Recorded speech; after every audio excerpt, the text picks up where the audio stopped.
సీతతో మాట్లాడుతున్నా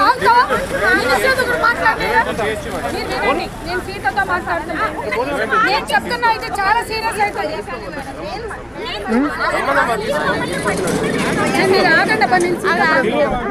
ఇప్పుడు చాలా మంది పోయినోళ్ళు ఉన్నారు, 50-60 మంది పోయి మీరు మాటను పట్టుకొని ఎందుకు పాకలాడుతూ గుర్తుగా అనవసరంగా ఒత్తిడి సమస్య కాదు. ఇప్పుడు వాళ్ళు పోయిన వాళ్ళని ఏం చేస్తారు, అది కాదు. పోయిన వాళ్ళని ఏం చేస్తారు మీరు, పోయిన వాళ్ళని ఏం చేస్తారు మీరు, అవన్నీ చేస్తున్నారు. ఒక నిమిషం, పోయిన వాళ్ళని ఏం చేస్తున్నారు మీరు, పోయిన వాళ్ళని ఏం చేస్తున్నారు మీరు, పోయిన వాళ్ళని ఏం చేస్తున్నారు అంటున్నా. మీరు ఈ పద్ధతి కాదు, కాంగ్రెస్ వాళ్ళకి కొత్తగా వాడడం ఈ పద్ధతి కాదు, మీది పద్ధతి కాదు.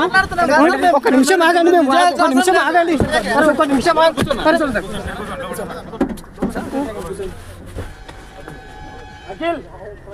రావుడు సార్ చెప్పుతున్నది.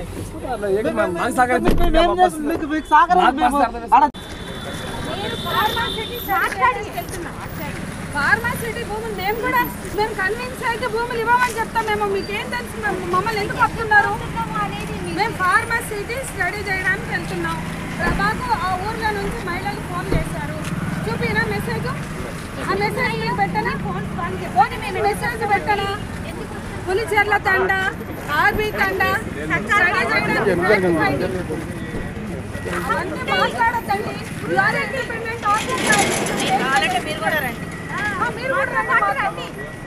మీరు కూడా రండి, మీరు కూడా రండి. మీ అమ్మటే మీరు జనాలు నంబర్ ఇవ్వండి. నేను కన్విన్స్ చేసానండి. మేము మీడియా కూడా రావద్దా?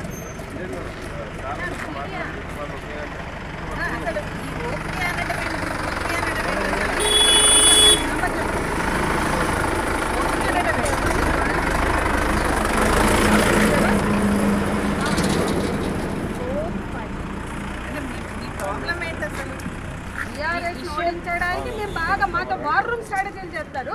ఇప్పుడు పోవద్దంటే సిగ్గు అనేది ఉండాలి కాంగ్రెస్ పార్టీలో.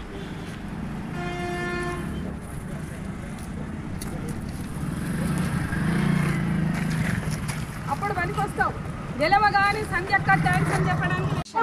మేము మీడియా కూడా వద్దన్నాం కదా. ఇప్పుడు మాకు ఇక్కడ ఉన్న వాళ్ళు చాలా మంది మీడియా వాళ్ళు తెలుసు, వాళ్ళు అంటున్నారు మేమే మీడియా ఉన్నాం, ఇన్ఫర్మేషన్ ఎందుకు ఇవ్వలేదు అంటే మేము మీడియా సమక్షంలో పోదలుచుకోలేదు. మీరు కూడా కరెక్ట్ రిపోర్ట్ చేయండి. 2 కార్లలో 7 మహిళలు వచ్చాం. ఇందులో మీడియాతో మేము రాలా, మాకు వెనక ముందు మీడియాలు లేవు. అంటే మాకు మీడియా సంబంధాలు లేక కాదు కదా. మేము మళ్ళా కొంచెం సేపు ఆగితే మీ స్టేషన్లలోకి వచ్చేవాళ్ళం. ఎందుకు?